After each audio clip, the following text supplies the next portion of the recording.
The film opens up with a soldier lighting a cigarette standing in trenches, the rain pouring down. The date, January 1917, in the midst of the First World War. The soldiers have been stationed at the front line of the Somme, as they trudge through the muddy waters that have collected at the bottom of the trenches. The soldiers escort another soldier with the tag number 2124, whom the narrator describes as a once cheerful and adventurous individual, though he doesn't look at all cheerful now. The narrator goes on to say that 2124 is a carpenter who was involved with a young woman with red hair before he was drafted. 2124 seconds real name is Bastoch, and he has taken his boots from an enemy corpse. Bastoch was court-martialed for though he didn't mean to do this to himself, as he attempted to get rats off his bed in the night, but accidentally ended up shooting him.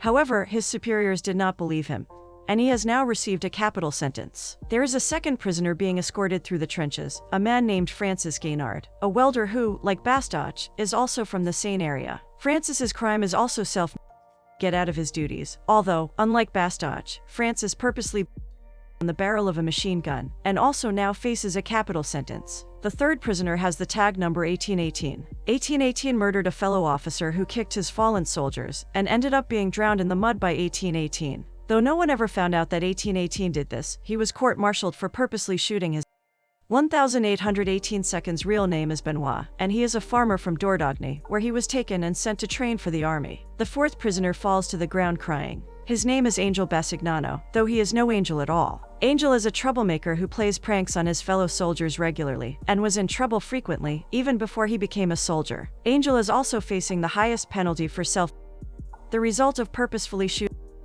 Lastly, the fifth prisoner is a young man of 20 years old. Everything scares this young man, and one day, when his fellow soldier exploded in front of him, he had all he could take of the war. The young man had one of his fellow soldiers shoot his hand, though was caught by his sergeant and court-martialed as a result. It is shown that the young man's name is Benoit, and he is trying to get back to his fiancée, Mathilda. Mathilda is hopeful that Benoit is still alive, and she holds hope that the two of them will eventually be reunited. One day she arrives at a hospital in Marseille to speak to a patient soldier who tells her that he met Benoit. The man tells Mathilda that he was a sergeant who had the task of escorting 5 condemned soldiers, so the opening sequence took place in the past. The sergeant explains that the 5 condemned men were taken to a bombed-out cemetery, where they awaited their fate. Mathilda asks if Benoit was suffering, though the man informs her that he was fine, but he had lost 2 fingers. The sergeant continues with his story, explaining that he decided to move the condemned from the cemetery to a trench named Bingo Crepuscule. However, the commanding officer at the trench was not happy the condemned men had arrived at his post, so he ignored them, as he was more concerned with the enemy, and as a result, their fates became unclear. The condemned are given soup while they wait in the trench, though Benoit asks the sergeant if he can have a hot chocolate instead. The soldiers that are guarding the condemned are very pleasant to them, as they still consider them brothers in arms, and the sergeant even goes out of his way to get Benoit some hot cocoa.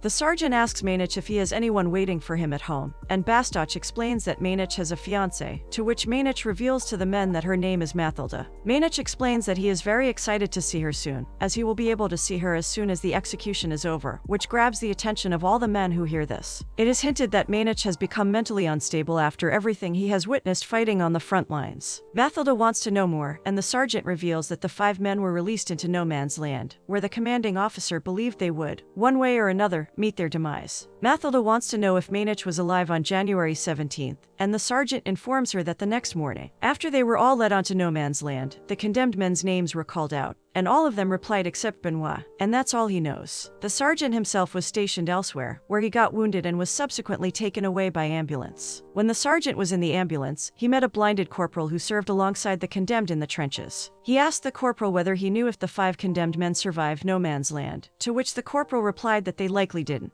The sergeant hands Mathilda a box filled with the belongings of the condemned men, and reveals that he is suffering from the Spanish flu. Mathilda heads back home, where she goes through the box. Within it, she finds a picture of the condemned 5, and stares at Benoit in the photo. Mathilda finds a letter written by Benoit, the last letter he ever wrote to his wife and son, which the sergeant tried to deliver, but was unable due to his declining health. The scene cuts to a backstory of Mathilda's past. It is revealed that she is an orphan, who lost her parents at a very young age. Mathilda has since lived with her uncle and aunt, who have raised her ever since she was a child. Mathilda, now 20 years of age, plays the tuba, as it's the only instrument capable of imitating distress calls. Mathilda reveals that she tries not to think of her fiancé anymore, even when she thinks other men are trying to flirt with her. Mathilda's aunt and uncle advise her to forget about Benoit, and Mathilda doesn't argue against this. However, she does believe that he is alive, but she also thinks he may have run away with another woman. However, Mathilda wants to know what happened to her fiancé at the very least, and she informs her aunt and uncle that she's headed to Paris to speak to another soldier who may have known Maynich. The next day, Mathilda goes to Paris and meets a private detective, whom she has tasked to find out more information on the condemned soldiers. The detective, whose name is Germain Pyre, states that his price is 20 francs a day, which Mathilda notes is quite cheap.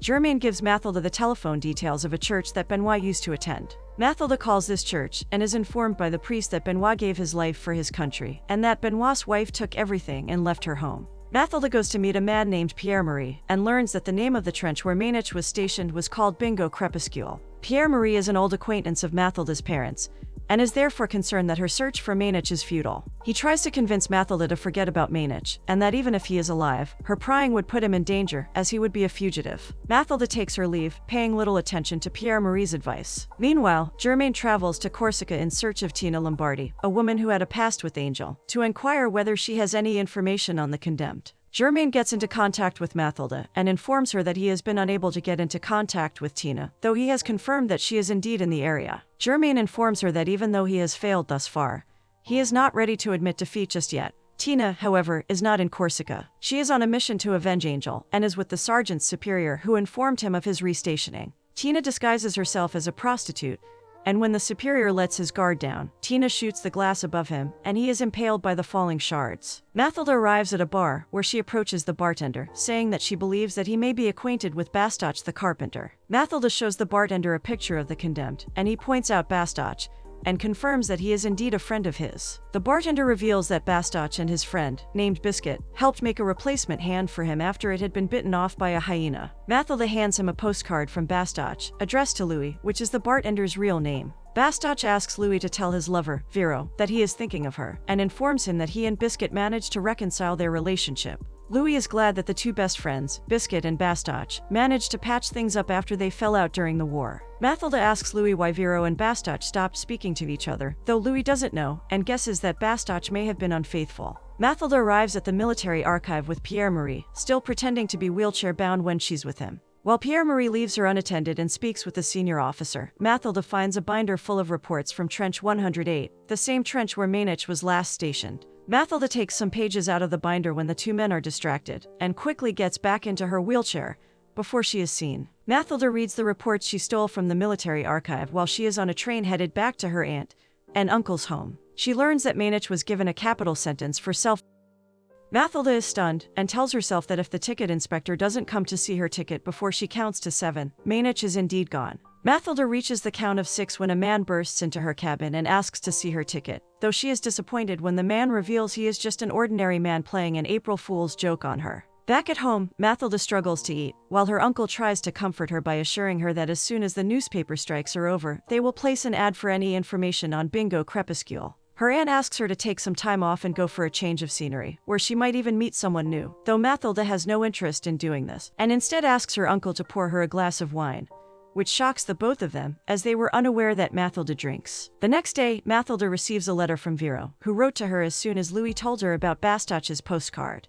Vero informs Mathilda that recently, one day when she went to Bastoch's workshop, a nun was waiting there for her. The nun seemed to want to know if Vero had any information on a man who was in hiding with Bastoch, though this confused Vero, as she was of the belief that Bastoch had passed. Mathilda deduces that this nun is, in fact, Tina Lombardi, Benoit's wife. Now Mathilda knows that Bastoch escaped with another prisoner, and that this prisoner is not Benoit, but Maynich instead. Over the next few days, Mathilda receives a lot of replies to her ad in the newspaper, in which she asks if anyone could come forward with information on the condemned soldiers of Trench 108 at Bingo Crepuscule. Germain comes to visit Mathilda and informs her that while Tina Lombardi has thus far eluded him, he has information on Bastoch's friend Biscuit. Germain goes on to reveal that Biscuit was also stationed at Trench 108, but he and Bastoch ended up falling out. According to Germain, Bastoch and Biscuit were at odds with each other because of Vero. Biscuit became involved with Vero after she and Bastoch ended things, and then the two fought when they got drafted to the front lines together. Mathilda figures out that Tina believes that Bastoch survived, but she isn't sure why she would think this, and what made Bastoch different from the other condemned.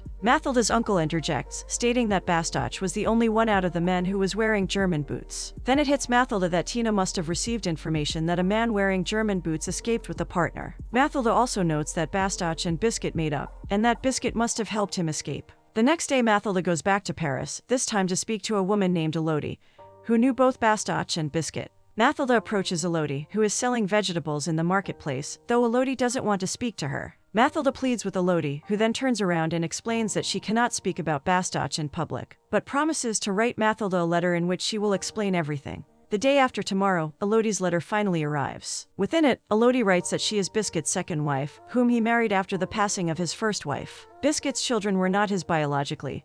He adopted his first wife's children, and was a great father to them. Biscuit was sent home from the war, though the requirement for this was that he had to be the father of at least 6 children, while he was the father of only 5.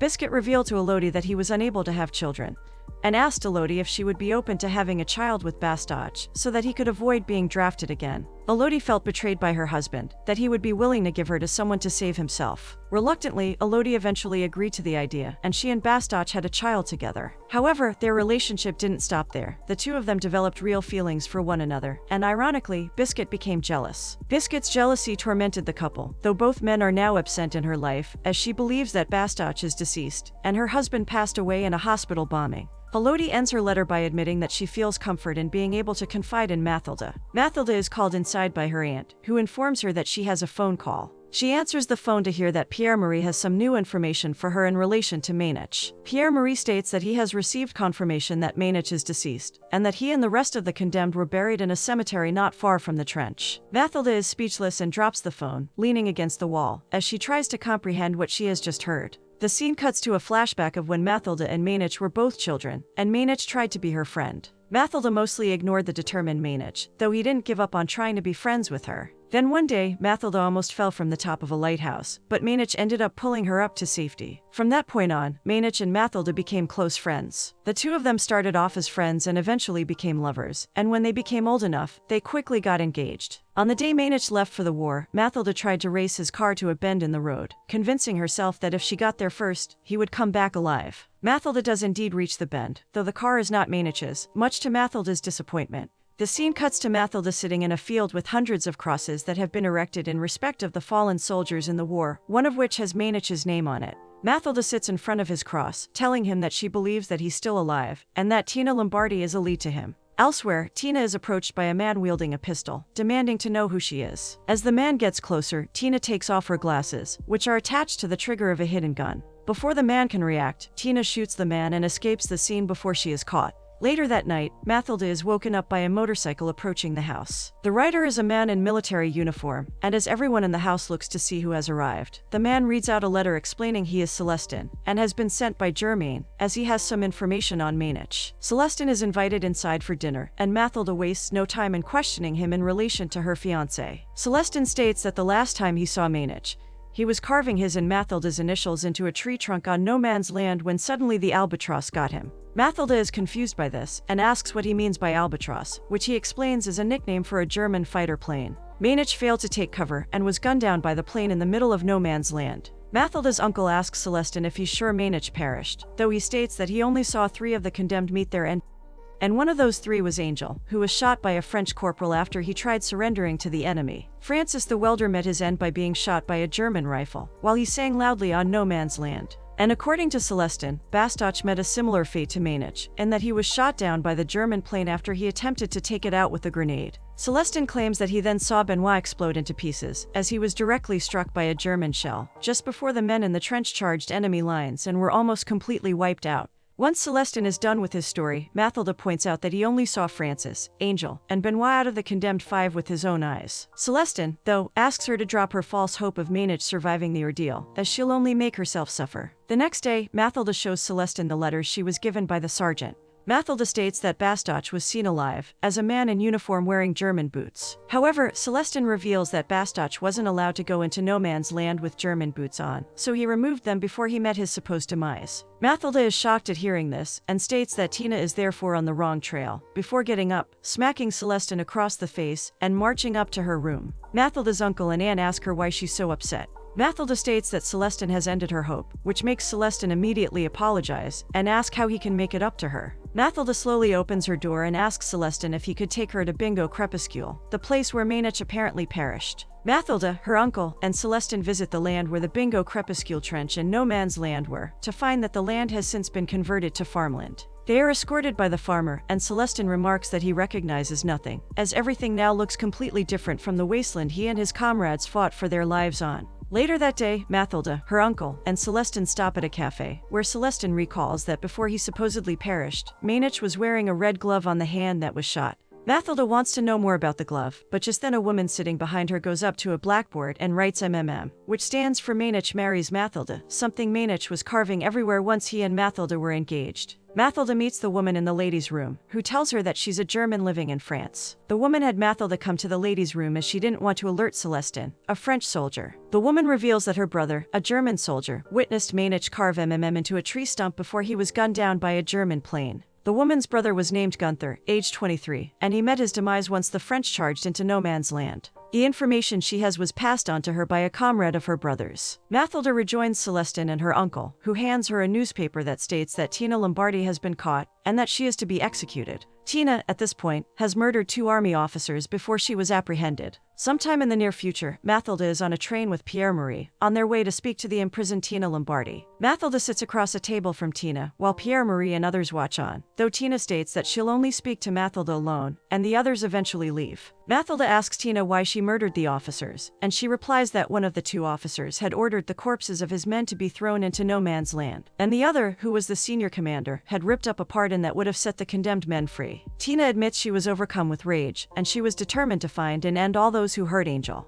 Mathilda hands her a pocket watch that Angel wanted to send her, and inside the watch, Tina finds a note from Angel that states that vengeance is pointless, and tells her not to ruin her life for him. Tina wipes away her tears, though she doesn't regret anything she did. Mathilda goes to see Germain again, informing him that she has a new lead for him, a former soldier named Jean Desrochelles. Germain is pleased to see that Mathilda has done her research on this new lead. Mathilda receives a phone call from the woman who she met at the cafe, who informs her that she has received more information from her brother's former comrade that may be of interest. She reveals that her brother's comrade was escorted away from no man's land after the fighting by 2 French soldiers, who ended up finding a soldier in a cellar. The 2 soldiers seemed notably surprised to find this particular soldier. Earlier, while looking around the former battlefield, Mathilda was shown a cellar door in the ground that the farmer said was part of a destroyed church. Mathilda goes over a letter addressed by Benoit to his family, which Celestine pointed out may be written in code. Mathilda ends up decoding the letter, and meanwhile, Tina has her haircut and is taken to the guillotine, where she is quickly executed. Later, Mathilda travels to the end-of-the-world farm to see the man she believes may have the answers she is looking for, one of the condemned Benoit.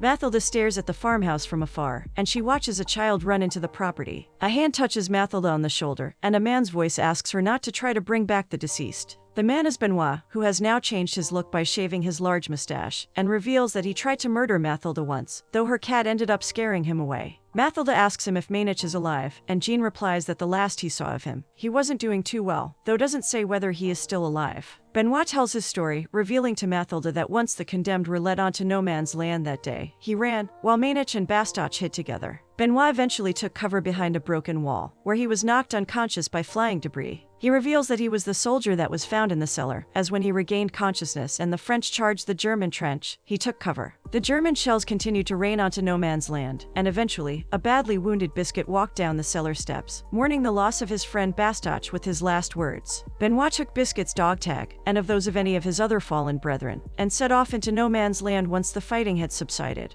It seemed as though everyone was gone, as the once deafening battlefield was now silent. But just then, a man leaning against a tree stump raised his hand, wearing a red glove, and asked for help. Benoit hurried over to the man and found a wounded Maynich, complaining that he was cold. He hurled Maynich over his shoulders and headed for the hospital, as Maynich also had a fever, as well as being wounded. They eventually came across 2 soldiers carrying a stretcher, who asked Benoit if they needed his help, though Benoit refused, explaining that he intended to take Maynich to the hospital himself. Benoit lied to his soldiers that he was Corporal Gord's Biscuit, and that Maynich's name was Jean Desrochelles. He also had their dog tags, which made this lie a believable one. Once at the hospital, a doctor treated Maynich and informed Benoit that he had been transported away, as he had pneumonia. Benoit was just about to make his way out of the hospital when the German shelling began again, and this time, they were attacking the hospital. One of the German shells got stuck on the roof, and a nurse accidentally fell onto a pulley, which broke and ended up letting loose an airship filled with hydrogen. Everyone in the hospital ran towards the exit, and a panic ensued as the airship slowly floated towards the shell stuck in the roof. Benoit ran the other way and into a room with fireproof blankets. Eventually, the airship reached the shell, and a large explosion roasted everyone in the hospital, except Benoit, as he was hidden under the fireproof blankets. This explains why Elodie believed her husband lost his life in a hospital bombing, as Benoit was there using his name. He then exited the ruined hospital and walked for some time before he arrived at a bus stop in Bernay, where he was reunited with his son and wife, after he had written them a letter informing them where they could meet up with him. The family then relocated to the current farm, and thus came the end of Benoit's story. Mathilda returns home, and she soon receives a letter from Germaine. The letter leaves everyone in shock, and moves Mathilda to tears. Germaine confirms that Maynich is indeed still alive, and asks Mathilda to stay where she is, as he's bringing him to her. Mathilda cries with joy, as she notes how silly she is, and her uncle and aunt are left speechless. Germaine comes to see Mathilda, as she plays the tuba. Germaine informs Mathilda that Maynich is indeed alive, but has amnesia, to the point that he even forgot how to read and write, and that the psychiatrists treating him aren't hopeful he'll recover. Mathilda gets into a car with her uncle, aunt, Germaine, and Pierre-Marie, off to finally visit Maynich. Germaine reveals that the real Jean's mother, Mrs. Desrochelles, was informed of her son's demise, and was also told about Maynich, a recovering young soldier who had adopted her son's identity. Mrs. Desrochelles chose to adopt the young man assuming her son's identity, as he didn't know who he really is. When Mrs. Desrochelles first met Maynich, he asked her who she was, and with tears in her eyes, she told him that he was his mother. Germaine goes on to reveal that Mrs. Desrochelles passed away 2 months ago after she was struck by a truck, and Maynich became an orphan for the second time in his life. They eventually arrive at the Desrochelles household, where Maynich is sitting in the garden on his own, working on an art project. Mathilda prepares herself and slowly walks over to Maynich,